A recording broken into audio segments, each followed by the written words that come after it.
a few more minutes till about 5 o'clock to get started, but hopefully you can see me. And yeah, we're coming live. We're trying to YouTube for our Urban Farmer Workshop series live from my basement at Fangwater Farm to show you all my seed starting system down here. So you'll be able to use the chat function to chat, but obviously we won't be able to communicate vocally. So I'm kind of treating this just like I am my vlog series, but we're going to try it live. Okay. So I see a few of you are on, and if you want, you can go ahead and test the chat function out to say hi so we know everyone's there. And Sarah, our program coordinator, will be on in a little bit, and we'll get started right about 5 o'clock. So thanks for joining, and we'll get started here in a second.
Hey, Fresh.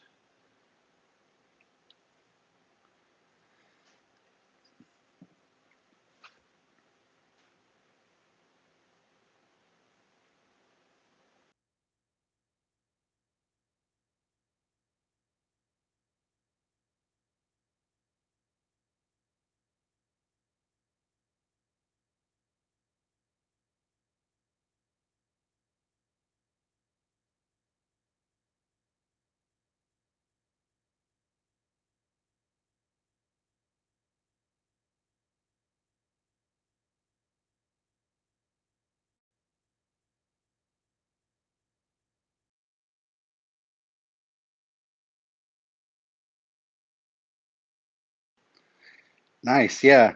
Well, I'm excited to show everyone. I've been talking about my light bench setup for a while through our training program, so it'll be fun to kind of show it off. All right, just wait a few more minutes and we'll go ahead and get started. Yep, Sarah, I see you on there. Can you hear me okay? I was communicating with Chef Fresh a little bit. Okay, you hear me good? All right, so we'll just wait a couple more minutes and we'll get started. Cool, cool. All right, this is going to be fun. I'll be back in just one.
All right, well, welcome everybody. I'm going to go ahead and flip the camera around so you guys can all see me. Hey, how's it going? I've got about 5 p.m. and we're going to go ahead and get started. So hopefully everyone can hear me. And the only way we're going to be able to actually communicate doing YouTube Live is for you to throw your questions in the chat box and they'll just randomly pop up. So, hey everybody, it's Zack with Illinois Extension. And today we're trying something new. We're trying YouTube Live for the very first time. This is something that we've been curious about trying out for a while, but finally just going to give it a go. I think it makes a lot of sense during these sort of COVID times to do some of this remote programming. I know we've done a lot of webinars and, that kind of can get old after a while, just, looking at PowerPoints and getting lectured at. So want to start doing more sort of visual, kind of hands-on through the camera type workshops. So we're calling this the Master Urban Farmer Workshop Series. So some of you participated in some of those last fall. So those of you not familiar with the Urban Farmer Training Program, the training program is more of our kind of 14 module long-term cohort training program that we offer a couple times a year. But what we want to start doing is just offering these sort of one-off topical sort of training programs, whether at our demo site, maybe at partner sites. But right now we're going to try to do this on YouTube Live as well. So those of you not familiar with our YouTube channel, we have the Local Food System Small Farm YouTube channel, and I actually curate and coordinate that website. So definitely go ahead and subscribe to that. That would be useful. We've got all sorts of cool stuff on there, like our recorded webinars from the webinar series. I actually do a vlog called the Urbanite Connect vlog series that essentially I'm kind of treating this as a live vlog in some senses. So I have a playlist on our YouTube channel. You can check that out anytime. But we're going to try this. This is the first time we're doing this live. And this will probably be the only time we do it from my basement at Fangwater Farm. And all future YouTube Live workshop series we'll probably do from our demo site or maybe at other locations. So that's just a little introduction. Again, the only way I can communicate with you will be through the chat function. Okay, so I see that Sharon can hear me, Sarah can hear me, and I was talking to Chef Fresh for a little bit. I see that there's 20 of you on. So the only back and forth we can have is through the chat box. So I'm going to try to keep this somewhat short and sweet. I mean, for those of you who know me, I can talk quite a bit, so we could spend hours down here. But I'm going to try to limit this, to maybe no more than a half hour, 30 minutes. Hi, Matthias. To kind of just show you a preview of kind of what I do with my seed starting system for Fangwater Farm. I also start all of the transplants here for our Sosuco Urban Ag demonstration site because both here at my home farm and at our demo site, we do not have a greenhouse, a fully automated transplant production greenhouse. And for those of you who have taken the training with us, you know that having your own fully automated greenhouse system for transplants is the ideal situation, but not all of us are to that point where we can do that yet. There's other systems that we discuss, like the mini tunnel bottom heated systems and things like that.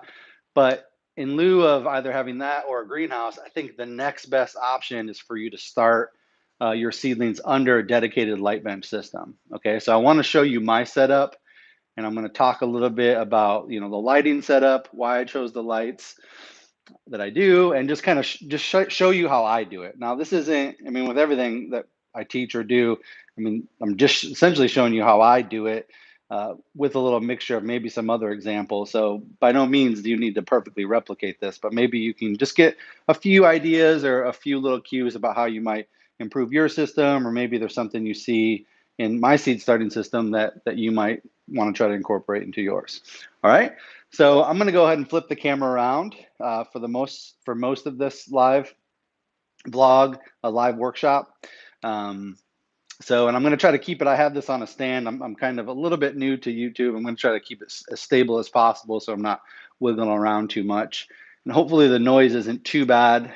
Got okay bandwidth down here, and the light quality and video quality might be a little uneven. And if you miss anything, the nice thing about YouTube Live is that this is being recorded. So if you subscribe to our channel, and I'll make a separate playlist for all of our Master Urban Farmer Workshop YouTube Live, so you can come back and reference this later on. So if you miss something, that's totally fine. So feel free to throw any comments or questions you have in the chat box as I'm going through this.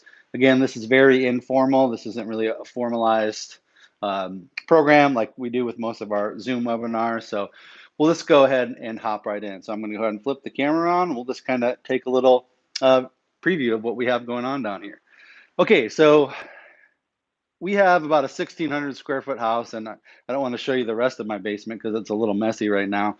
But my partner Angie is lovely enough to allow me to have pretty much half of the bottom of our basement sort of dedicated to all my horticultural pursuits. One of my vlogs I'll be coming out with very soon will show you my media mixing station out in our pole barn, showing you how I make some of the custom mixes that you'll see here for like my soil blocking system, for instance, how I make that media. I don't make that media down here. I usually bring it down here in these containers, okay? And I kind of stage it in these containers before I mix it together for my soil blocking system. So a couple of things just to kind of point out here. I have a dedicated area. So this white table that you see here, this is kind of my area that I have for seed starting. So when I get done with this live YouTube vlog today, I have a few trays of transplants to start based on my schedule. So here is my little transplant schedule that has a listing of all my transplants and the respective dates I'm trying to hit to get those seedlings started. So I'm a little behind schedule, and I'm going to get a few more of those going. So I have this dedicated sort of workstation for that. All this fancy equipment that you see over here, some of you may have heard about the saturated media extract soil testing project I'm working on. That's all the equipment for that. We normally have this set up at our extension office, but because of COVID, I had to bring it here so I could continue to experiment with it. More to come on that. That might be a completely separate vlog or YouTube live setup, but it's really useful to have, a table dedicated to where you can actually start your seedlings. I have a bunch of storage over here for a lot of our different trays, and a variety of my other inputs for making my media mixes I'm storing down here as well. So I won't get into too much detail about the media mix. Again, like I said, that would be another vlog video. So kind of general seed starting area. This is where I keep all the blockers. I've got most of the stand-up blockers and a couple of the handheld ones. We'll show you some of those in a few minutes. But what I guess I want to start with is obviously talking about my light bench system. Okay, so I'll first start with the original light bench system. I'm going to turn these fans off. There's not a lot of background noise. This is a 6-tray light cart system. This is one of the ones I bought from Johnny's Selected Seeds. So this is one of the first ones I bought. These are really cool light tray systems to have because they come with all the components and they're really easy to assemble, and they have these nifty little knobs so you can lower and raise the lights, and they come with these really nice insert trays to keep your trays in so you can do bottom watering and have a nice setup. Okay, so the thing that I do not like about these no longer is that this fluorescent system you see here, these are T12 fluorescent bulbs. So many of you have probably seen seed starting light systems like this. This is kind of the old standard, big bulb system for fluorescence. T12s, the T8s are a little bit smaller than this, but the downside to these types of fluorescent lights is that they don't have very much output. Okay, the upside is that they have very little heat, so you can keep these fluorescent fixtures as very, very close to your plants in the tray. So that is nice, but you just don't get as high quality of a transplant. So this is the original light bench system that we have. We're actually discontinuing this. I have some overflow stuff on this system right now, but I don't really recommend using this. I mean, if you could get something like this used or for really cheap that has a T12 or T8 fixture system, then by all means go for it. It's definitely better than even a south-facing window in your house, but it's definitely not as good as what the sort of standard is now in the sort of T5 and LED sort of system. So and these are also I bought this cart from Johnny's. I think it was like $500 or $600 for this whole setup. So it's pretty expensive to buy them from companies like that. You could also probably source a lot of these components, online, other locations, and put something like this together yourself. But the nice thing with the kits is that they, have, all the hardware to make it easier to lower the lights. It comes with all these nice trays. So that is one upside to to pre-purchasing these kits. All right, so now let's move on to the new systems. And both of these light trays that you see right here, these I built completely. I sourced all the components independently, and I just built these both from scratch. So we'll start with the lights. And for those of you who have taken the training program, when we talk about in the transplant module, I'm raving about the T5 light system. Okay, these ballasts are actually from a company called Hydro Farm, and as an extension employee, I'm not really supposed to advocate for any vendor, and it's really difficult, especially when you buy stuff from like Amazon, to understand the review system and understand the quality of these ballasts. I've had this setup right here for 1 year, and the older setup over there, the 4-bulb ballast system, for 3 years, and the ballasts have lasted and they work really well, but the T5 bulbs still in some cases have to be replaced more frequently than I would like. That's kind of one of the downsides to the T5 system, is that the ballast and the fixtures will last for a long time, but the lights tend to burn out a little bit more quickly. There may be some higher quality T5 ballasts out there that I'm not familiar with. If you guys have any good vendors, go ahead and put them in the chat or notify me. But Hydro Farm, this Agro Bright setup, this is the brand that I'm working with here. Again, not advocating for you to buy these, but this is just what I chose after looking online. This particular brand and this T5 setup, they come in a multiple of different size bulb fixtures. So you can see this new one right here comes in a 6 bulb system where you can kind of alternate, where you have 2 on, 4 on, or all 6 on at the same time. Whereas the original one I bought, this came in just with 4 bulbs. Okay. I think they make them up to 12, so you can get like 4, 6, 8, and 12. But remember, the more bulbs you have, the more wattage you have. And there's on the side, on the labels, there's all the wattage requirements right there. So you need to make sure that you're not overloading your circuits, for instance. And these are all plugged in, kind of daisy chained together. So I have 3 of these 6 bulb ballast systems plugged together and all plugged into the timer, which is essentially on one, I think, 20 amp circuit. So you need to make sure that the total amperage and wattage doesn't exceed what's on your circuit breaker. That's really important. Most of the time within the instructions, they'll tell you how many of these you can string together in order for it to be safe. In this case, I have all 3 of these plugged together. I even have the fan plugged in, so all that's set on that timer. So I've got both of these racks set to a timer. I like to keep them on for 18 hours and leave them off for 6 hours. You can kind of vary that a little bit depending on how much energy consumption you're willing to go through. Some people even leave their sort of vegetative grow lights on for 24 hours. I think that they benefit from being off and in the dark for at least a little bit. So I kind of compromise with that 18 hours on, 6 off. I wouldn't dip below maybe like 13 or 14 hours on, mainly because, what you're trying to go for with transplants is really, vigorous, high quality early growth. You don't want, lower light conditions or lower day length conditions where you'll get kind of those spindly sort of transplants that you see. So again, the T5, you can kind of see the difference in light quality just on the camera here. You can just see how much brighter and how much light output these T5s put out versus this old T12 system. It's just night and day. I don't have a light meter here to give you the output difference, but the T5s just work really, really well. Again, the bulbs don't last as long. They still burn out and have to be replaced, but so far, at least this brand of ballast, I've been pretty happy with. So T5s is what I'm working with. If you're going to do fluorescence, that's probably what you should start with or replace if you're looking to replace a light system. The other option is LEDs. So LEDs are really popular right now. Again, with LEDs, when you look online to try to buy them, it's really difficult to figure out which vendor or brand is the highest quality.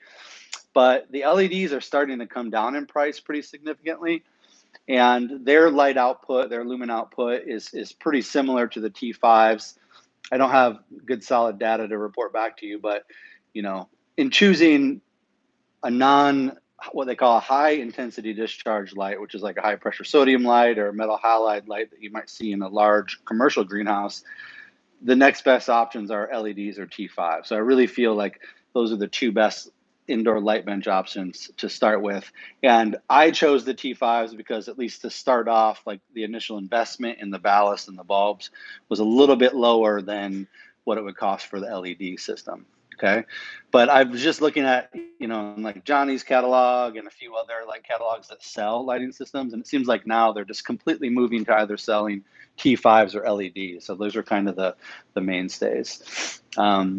So I've been really happy with the transplant quality with these T5s. I mean, I guess the best example right now of a crop that I'm getting ready to plant out would be these head lettuce transplants right here. So I mean, just look at the quality of these things. These are slightly under a month old, so these aren't even 4 weeks old. And I mean, already I'm just super happy with the quality of this block. And I probably couldn't get as high quality of a transplant under, this T12 system over here. So really happy with this system and the flexibility of it.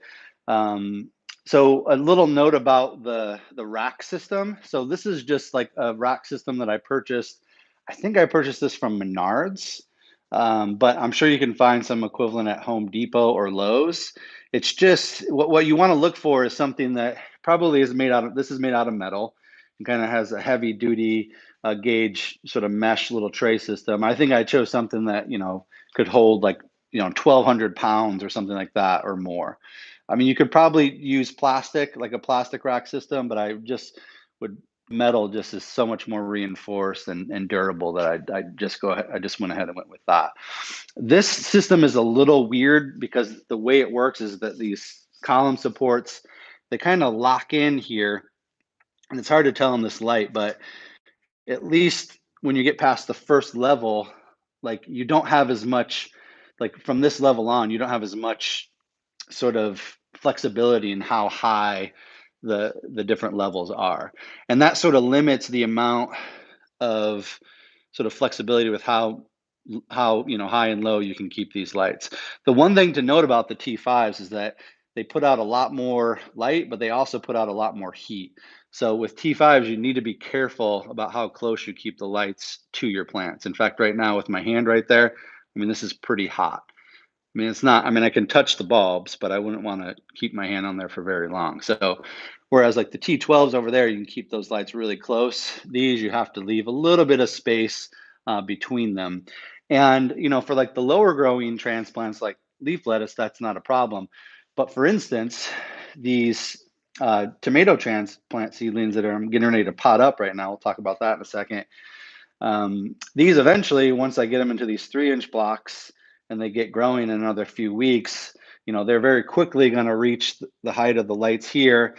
So what I do is I can move them to this lower bench, which actually has a little bit more height variation that I can play with. So that's one thing to consider. If I could go back and do this again, I would buy a shelving system where there's a little bit more flexibility in how high these shelves can be adjusted. So because right now I'm somewhat limited. In fact, one of the other pieces of hardware that I bought, maybe kind of hard for you to see here, I can show you these up here, are these little adjustable light lowering carabiners. Okay. So I can't really adjust them the height too much because I'm really limited with the shelving units themselves. Okay, so those are the lights, those are the shelving units. And the other thing I did that you're probably wondering is like, what are these really big trays that you're using right here, Zach? So these are some specialty trays that I purchased from a company called Greenhouse Mega Store. Okay, and this is a product, I think the name of the product, I think it's Garland is the name of the company. But if you just go to Greenhouse Megastore's website and search for like jumbo tray or large greenhouse tray, they have a few different options for these. So all this is essentially, a 2-foot by 4-foot big tray insert, right? So I can put it on this 2 by 4-foot shelf, and I can fit 4 of these 10 by 12 trays inside of it. Okay, so this allows me to be able to bottom water. So you can see here, there's a little bit of moisture in the tray here. in this set of herb trays. This herb tray right here, I once I get them transplants to about this stage, I like to do, or actually before this, I like to do bottom watering at that point. So in order to do that in an indoor light tray system, you need something like this to keep the trays in so the water doesn't drip down, obviously, onto your next ballast, which can create a shocking hazard. Over here with these, like this kit I got from Johnny's, they come with these individual trays that allow you to do the same thing. Okay, so I just searched and found this one on this type of tray on Greenhouse Megastore, and I was able to use it for that specific purpose. So lights, so the tray layered system, inserts for the trays. I guess the other important thing to show you is in my system, I actually have one of the bottom layers of this light bench set up for bottom heat. Okay, so I actually have one of the larger hydrofarm heat pads under there. So I can't lift this tray up to show you completely, but what I did is I put down a piece of plywood, a piece of insulation, which is this really thin kind of gold insulation right here. And then on top of that, I put the heat mat. Okay, so I think this is one of those hydrofarm 2 foot by 4 foot heat pads that so you can do 4 trays at a time. And all I did is I plugged it into this controller. So this is a thermostatic controller, plug the heat pad in the controller, and it has this little sensor that you can insert into the soil to control the bottom heat. Okay, so you can see it kind of wiggled around a little bit, but I can control the specific bottom heat with that. I have another one of those over here. So this is one that's not under a light bench. This is I think this is another hydrofarm heat pad under here, and you can see the thermostat control over there. So it's nice to have some bottom heat control. I actually do it for all my transplants. If you have limited space, then maybe you just do it for like your warm season crops like peppers and tomatoes that are really sensitive for that. So I find that having a 6 tray capacity for bottom heat for my system, for my scale, works pretty well. I think I'm actually going to buy one more so I can heat about 10 trays at a time if need be. But really, the heat pad bottom heat is really essential for your warm season crops, and you can get away with it for like your cool season crops. Like, under here, I've got some of the early like bok choys and things like that just started, and these don't really need that much bottom heat to get going. But to get good consistent germination, I like to provide bottom heat when I can. Okay, so that's basically the setup right there. In terms of cost, I believe this first one was around $500 or $600 for everything you see here, including all the lights, the tray setup or the shelving unit, and then all of these bottom watering trays right here. So that's pretty a good bargain doing it yourself versus $500 or $600 for buying a unit like this from Johnny's or some other company. So it takes a little effort to kind of source the materials and build this and put it together, but you can save money and have a higher quality light bench system by doing it yourself. Okay, so that's kind of what I would recommend. Go with T5s, go with LEDs. I just think they put out like really high quality transplants. I don't have a ton here to show you as examples, but we'll look at a few. So this is actually a multi-block turnip. I think these are Hakurai turnips that I started on 220. Okay, so these aren't even a month old. This is in the 1-inch stand-up soil blocker, and these are just a couple, less than a week away from getting put out.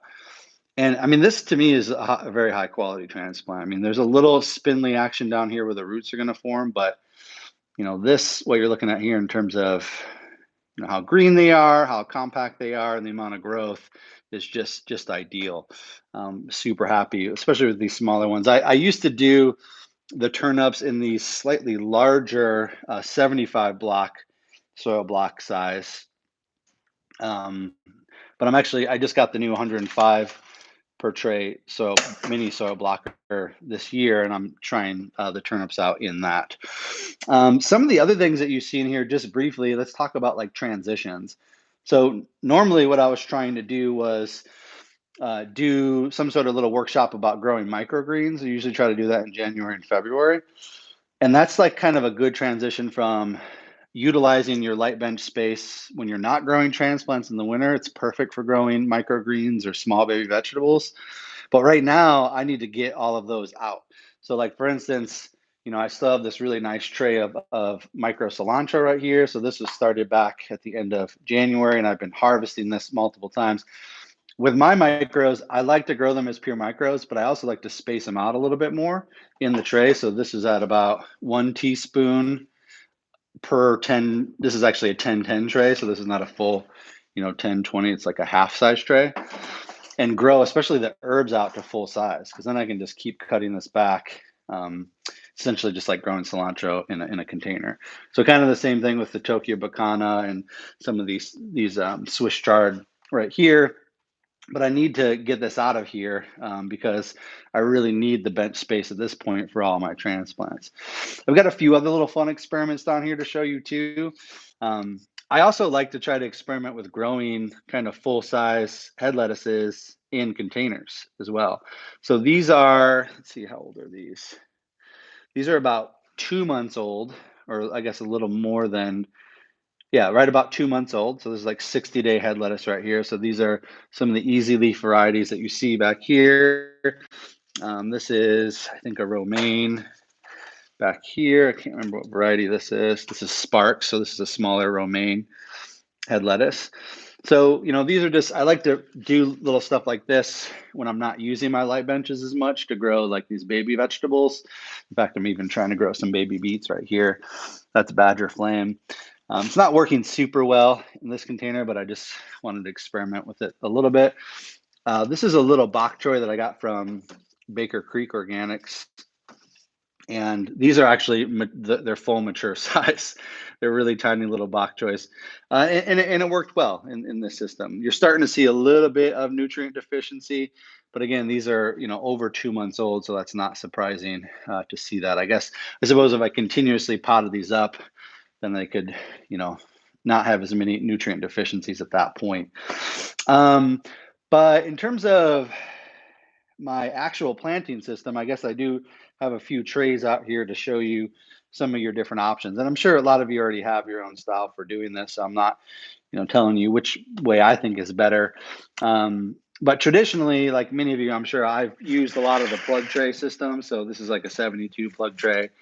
128. They make a lot of different sizes here, and these work really well. They're really easy to teach, really easy to replicate. And then I also have a few of these wind strip trays right here that are really a lot more sturdier than your standard plug trays. And I've liked using those quite a bit over the years, especially for larger farms. Those work much better. But about 2 years ago, I reconverted back to using soil blocks. And when I first got into growing food, I was into soil blocks. And then when I started farming on a large scale, obviously I moved to the plug trays, which a lot of large farms do. But now that I'm back on the smaller sort of urban farm intensive scale, soil blocks I think make a lot more sense. Now, it is a little bit more intensive to learn how to use them, to teach people how to do it. But I just think the quality of the transplant is just much better. So let's go take a look at an example. So here's a multi-block plant of scallion right here in a 1 1/4 inch soil block. And these are about 30, let's see, how old are these? These are started on 131. So these are less than 2 months old. And these are actually some transplants that both these and those turnips, as well as some kales, I've already got out in our high tunnel. So I've already been setting transplants out for our season extension systems. But just the quality of this transplant is just so much better than I can get in a plug tray, at least in my experience. So you can see, at this point, the roots have kind of outgrown the block size, but they're not encircling each other, and as soon as I set this in a well-prepared bed, I mean, it's just going to take off and you just get really good results. So I use a few different sizes. This is the, I think 1 1/4 inch soil blocker. And this is what that looks like. This is a stand-up version of that soil blocker. I'll bring it over here in the light so you can see it. Okay. So they make a few different versions of these soil blocks. I have all of them now. I have the full suite. So that's the 1¼ inch. This is the newest one that they make. This is the they call so 1¼ and this is the exactly 1 inch soil blocker right here. So this makes 35 at a time. This makes 20 at a time. And then I have this other new one. This is the 3 inch blocker. Okay, this makes 6 at a time. And I think I have examples of all three of these for you to see. Okay, so the 1¼ inch blocker, that's what you see here. All right, and this for each 10/20 tray, I can fit about 72 to 75 of those in one 10/20 tray. The 1 inch blocker, I can fit about 105 per 10/20 tray. Here's what they look like. I have them in a smaller tray right now, but they're smaller. I purchased those because this blocker coupled with this 6-inch blocker that you see here that I made these custom wooden dibbles for works really well for potting up your warm season crop. So I used to try to start my tomatoes in the mini blocker, or for instance, or starting them in a 165 wind strip tray, pulling them out and then potting them up to a 4-inch pot. But what I'm trying this year is using the 3-inch blocker to make these large 3-inch with a 1-inch insert. And then now you can see I can just really simply lift up a 1-inch block and just plug it nice and neat right into a 3-inch block, and I'm done. I could, this would make me maybe about 6 to 7 week old transplant. If I wanted to make it slightly bigger, I'd pot it up maybe to a 4-inch pot to get a really large, 8-week-old transplant if I really, really wanted to. So big fan of the soil blockers, especially the stand-up commercial models. It is a little bit of an investment to get into. I mean, they're anywhere from, I think $150 to $200 for each one of the blockers, but you can create a lot of blocks really fast. I mean, I can knock out one of these, 75 plug trays in, just a few minutes, and then it takes just a little bit longer to seed each of those individual trays. I think I saw a couple comments, but I think they went away fast. So I'm new to this. I thought maybe I could see them and then respond to them, but I think they went away. So I did see Sharon and one other person commented. If you want to re-comment again, maybe I can answer your question again, because now that I'm looking at this, I actually can't see the comment get pulled up. I think one of them was actually about the media. So this mix that I use for the soil blocks, I actually custom make this. And it's a combination of peat, perlite, compost, worm castings, mixed with some of the fertility amendment. So with soil blocks in general, they need to be really wet. How did you decide the size of the soil blocks to use? That was Sharon's question, not the media. So it really depends. So the size of the blocks per which plant. Okay, so obviously the longer or older the transplant, the bigger the block. So starting things like tomatoes and peppers in a smaller block and potting them up to a larger 3-inch block, that would make sense for the transplants that need to be a bit more mature and bigger when you set them out. Now for something like leaf lettuce, you have a few different options. This is the 1-inch. Let's see if I can pull one of these out without messing it up too much. All right, so this is a lettuce transplant in a 1-inch block, okay? And I could probably do it in this slightly larger 1¼ inch block, but it's really about space. So it's kind of a calculation of like how many of these blocks I can fit in each 10/20 flat, and then how much flat space do I have. So it's kind of a calculation based on how much bench space you have and how many transplants you need. So that I kind of calculate it based on that. I kind of also, try to correlate the block size to like a traditional plug cell size. So like, for instance, leaf lettuce could be started in like a 72 plug tray or a 128 plug tray. So that kind of correlates to, like a smaller 1-inch soil block or a 1¼ inch soil block. So yeah, so I use those three sizes, and there's one other size that creates about a 2-inch block that's just a little bit bigger than this block right here that I use for like cucumbers and squash and things like that. So the shorter the length of the transplant in the tray, the smaller the block size in terms of how I'm actually using it. Good question. I think there was another one that came up. If I didn't answer it, your comment, if you want to throw that comment in there. Um, let's see, what else do I want to talk about? The soil block system, light bench. Oh, some of you may have seen the sticky traps up here, and you're like, Zach, what are those all about? I see sticky traps in the greenhouse. I see them out in the field sometimes, but I haven't seen someone use these in a light bench system. And this is a question that comes up quite a bit when we talk about media mixes and moisture. Does anyone have an idea of what I'm actually trapping right here that you can see on the sticky card? You want to put it in the chat box? Any guesses? It actually has something to do with the poor germination that you see in this tray right here. So nailed it. Gnats. In fact, they're actually specifically fungus gnats. So typically fungus gnats really aren't a problem. They're more of a nuisance.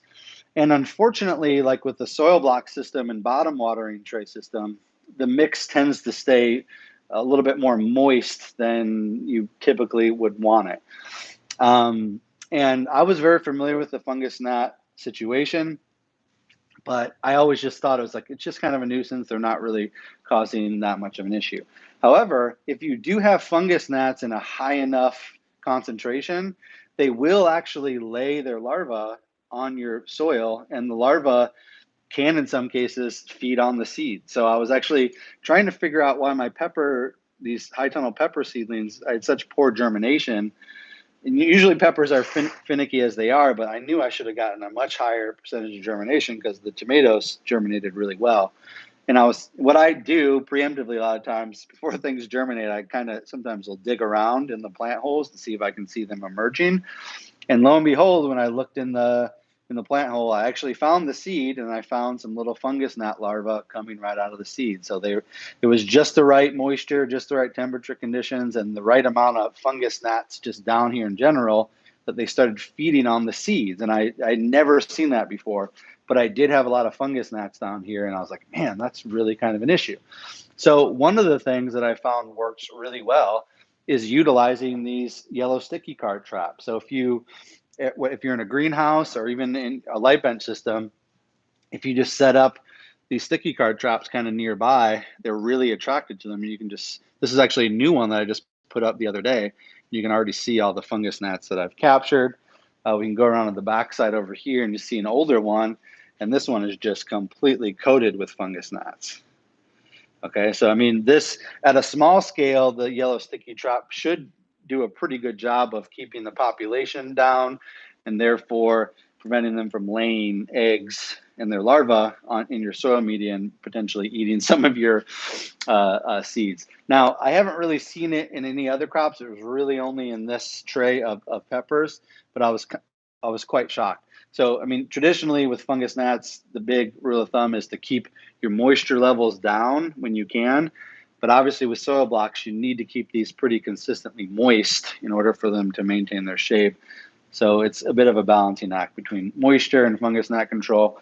But I find that these sticky card traps, I think, are going to be a good long-term solution. So, and they're relatively inexpensive to purchase these. I mean, you can get them from a lot of different companies. You can probably just order them on Amazon in like a 5-20 pack. And I'm just using just these little twist ties to kind of hang them from the top. Be careful though, because if these touch your plants, they will stick to the plants, and you might ruin or kill some of your plants if you allow them to get attached to the sticky card trap. So you'll also notice I do have these humidity domes. For my small scale setup, I find the heat pad and humidity dome works really well.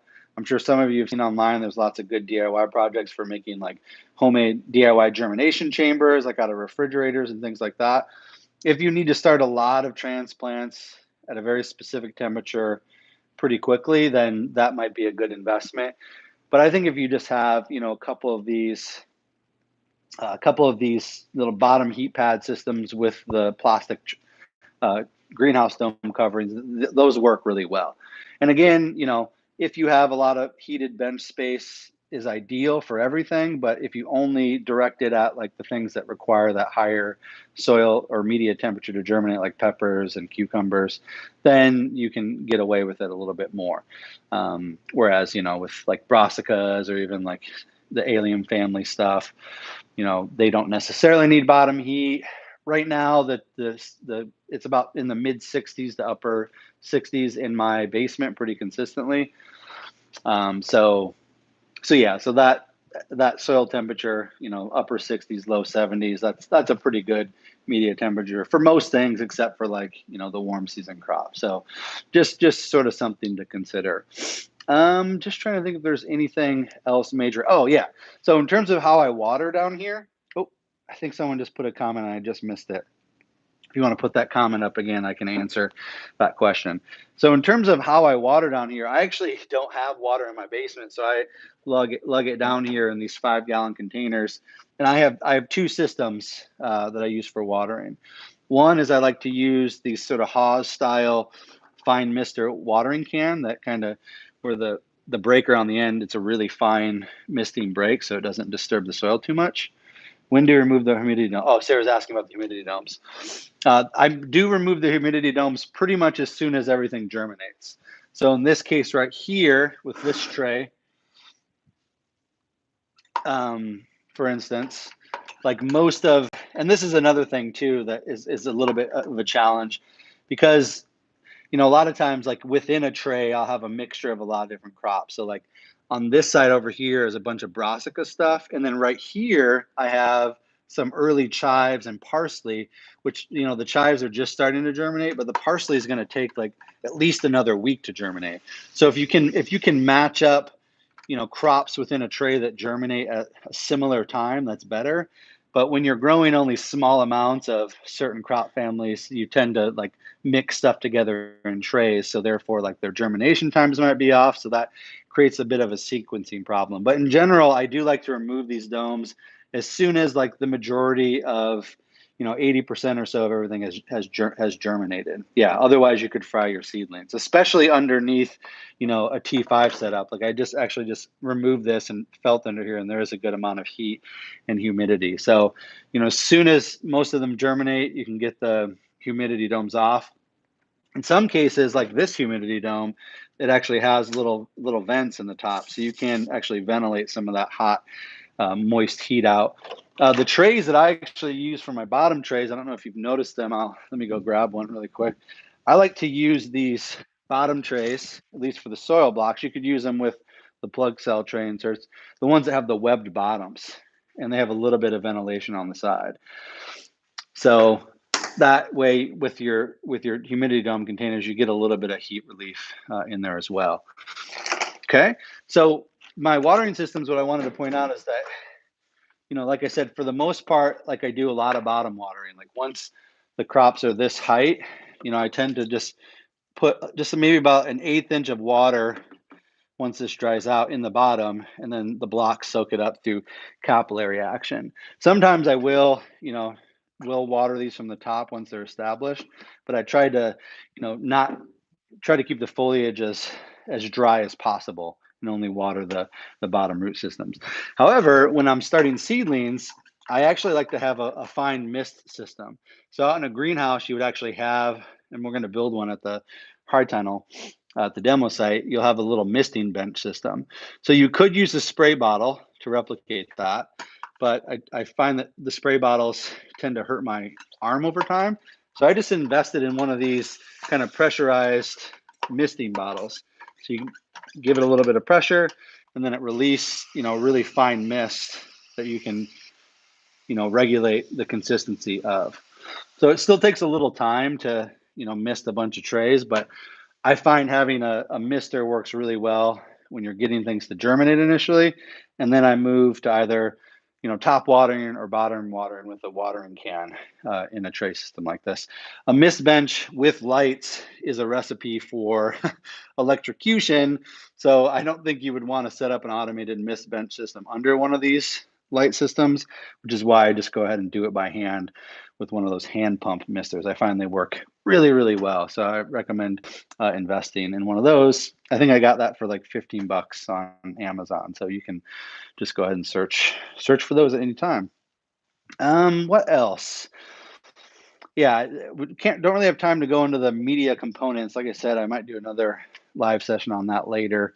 I have a vlog coming out soon that'll be on our YouTube channel that kind of talks about the specific media mix. One thing about seed storage, you'll see down here, these are actually all of the seeds. So I have, 5 buckets of seeds that I have subdivided into like, legumes, warm season crops, salad green crops, and like everything else.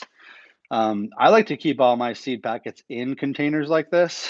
And ideally, I keep them in the basement where it's dry, somewhat dryish, cooler, and not a lot of light.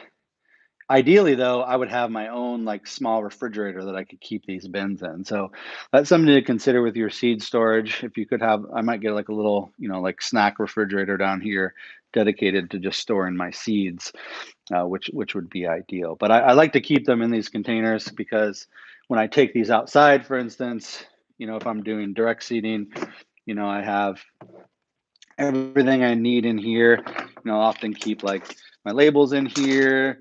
I'll keep like my plant marking pen in here. And also like for my direct seeders, I'll have like some of the seed rollers, like for the Zhang, or if I'm using like the pinpoint seeder, I have everything in here, all in a nice one little kit.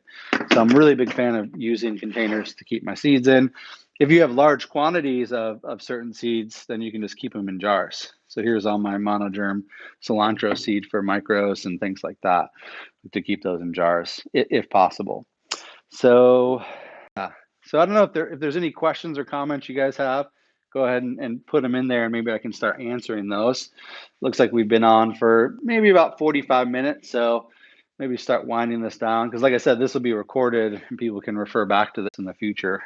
So I don't want to make it too long, so people have to sit for an hour and hear me talk. So, but yeah, so if there's anything that you see that you want more information about, I'd feel free to stick around for a few more minutes and answer those questions. But yeah, I think, if for a seed starting system, T5 LEDs definitely work better than, your standard older fluorescent light systems. Not to completely disparage them, they do work.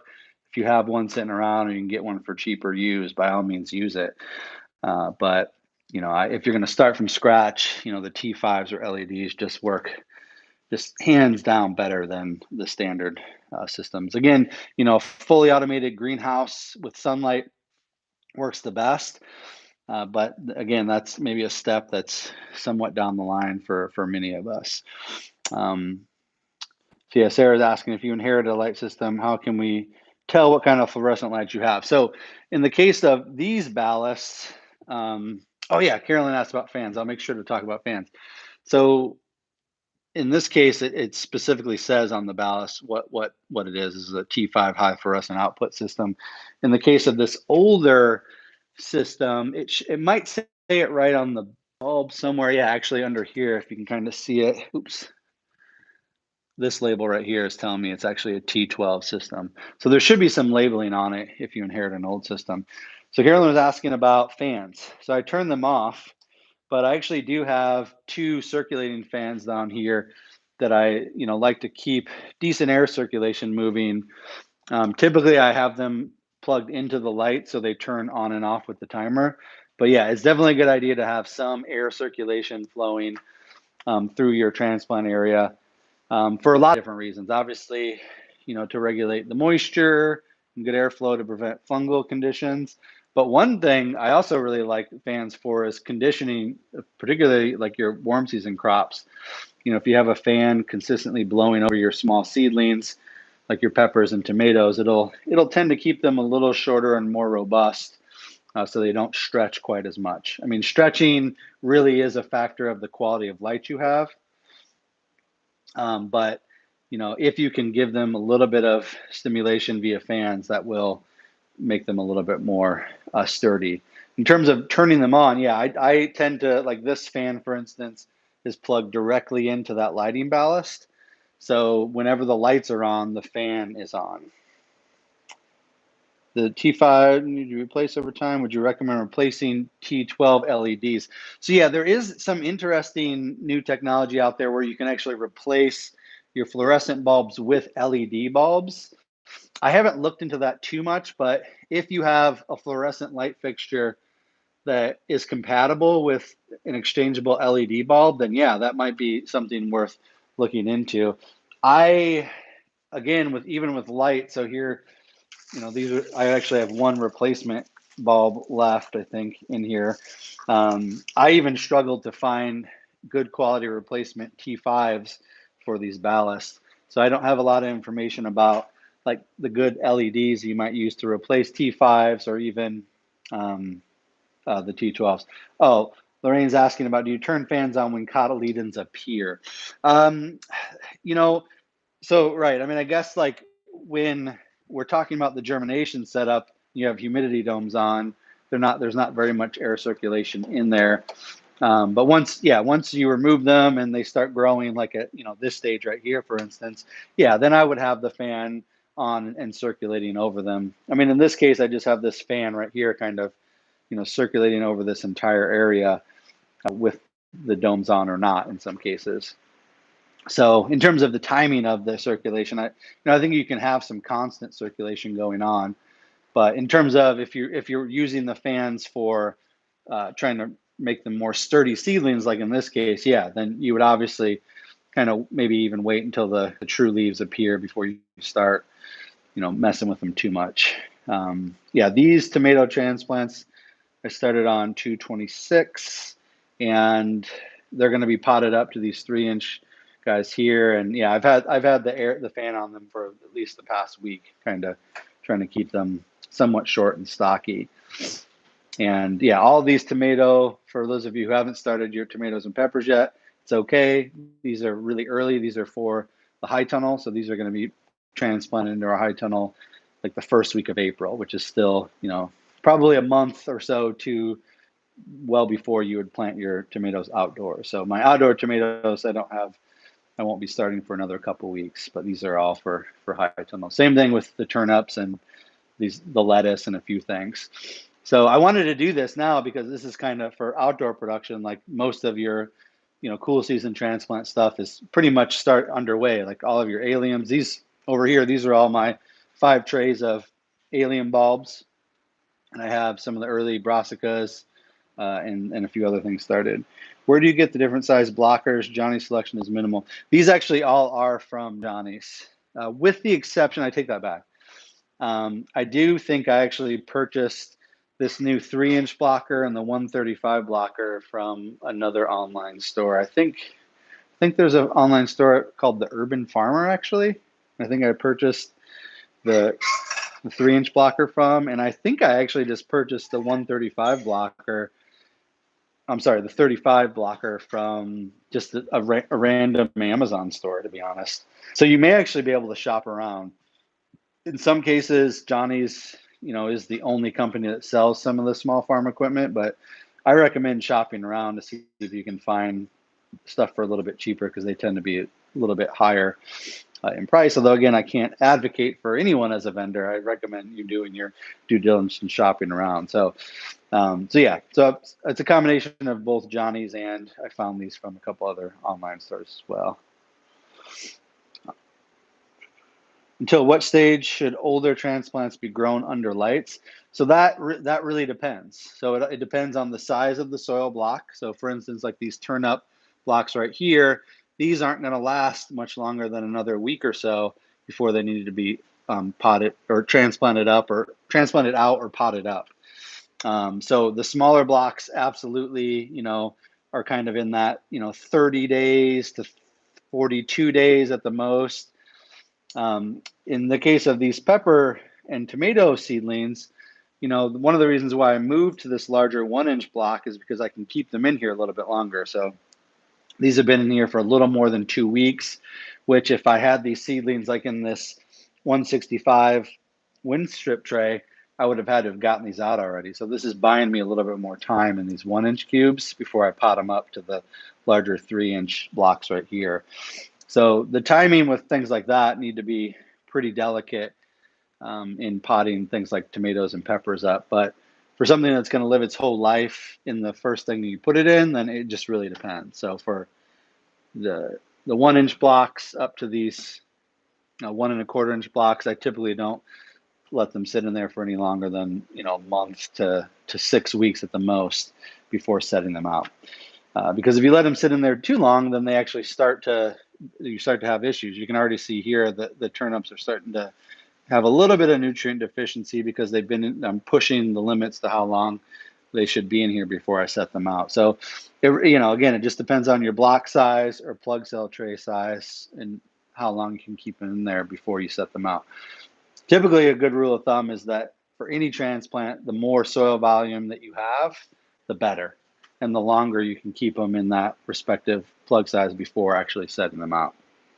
So that's a really good question, but it all comes down to timing, and all of this really, everything you see here so far and everything I plan for the season, I do have a plan already set up. So you won't be able to see the great detail in this video, but I work for a considerable amount of time in the winter on developing a transplant plan. So you can see here I have a whole spreadsheet where I reorganized everything. So Lorraine, to answer your question in terms of succession planning, it really does come down to setting a plan up ahead of time. So I have a transplant list for both the demo site and my home farm right here. Oh, and I've got everything organized by greenhouse seeding date right here. Okay, so everything is organized and trying to hit all the dates. And all of my successions are built into that. So even for my transplants where I have good successions here, let me try to adjust this a little bit. I've got everything built into the chronological plan. So you can see, I've got my first Asian greens and spinach, my turnip planting. So turnip 1, which is this tray right here. And then I know my second succession of turnip 2, I need to start actually tomorrow. So I'm actually working on, cabbage, kale, and kohlrabi outdoors for, actually I was supposed to start them on March 10th. But as we all know, when you set plans together, it never comes to fruition. So I have the ideal indoor seeding date for transplants, and then I'll just make a little note of the actual date that I set them out.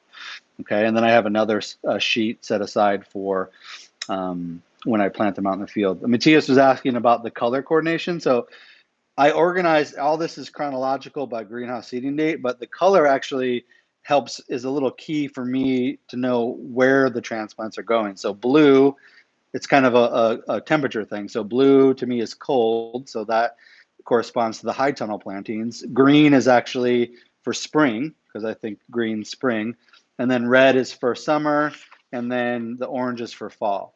So those are all my high tunnel, spring, summer, and fall sort of planting dates. And here it's chronological, but that's just a visual reminder to let me know, oh, this is for the high tunnel, these are for outdoors, so on and so forth. Like leek is kind of a cool season crop, but since it's in the field the entire summer, I consider that to be a summer crop, at least in my mind.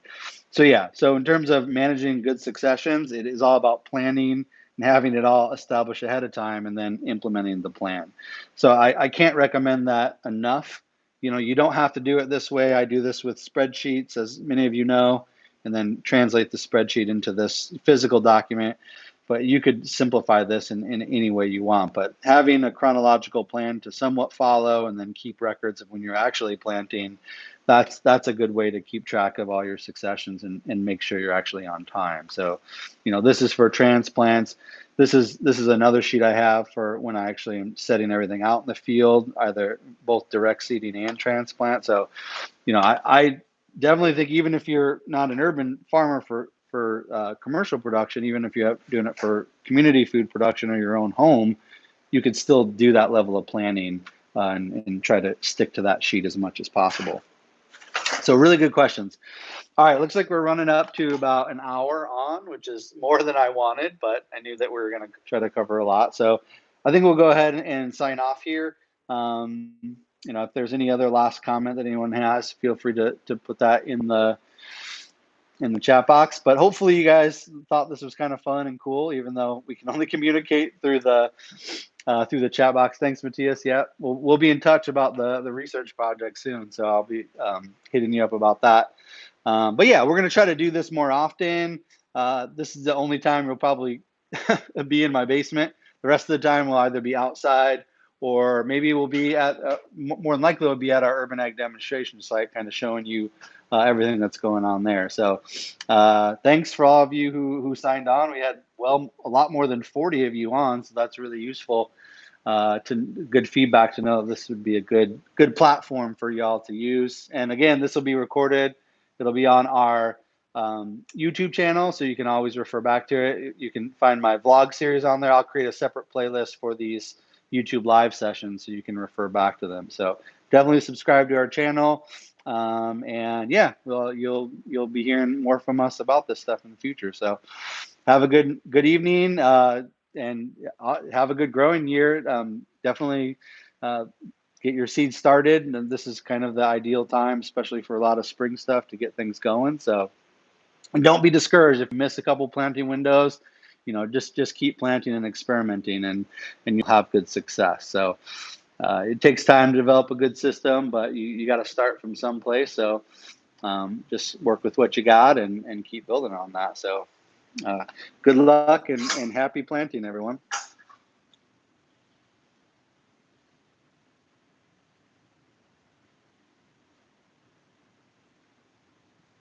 And I guess I'll just go ahead and sign off by saying bye to everyone, and definitely look out for Master Urban Farmer training program and workshop stuff coming up in the future. So have a good night.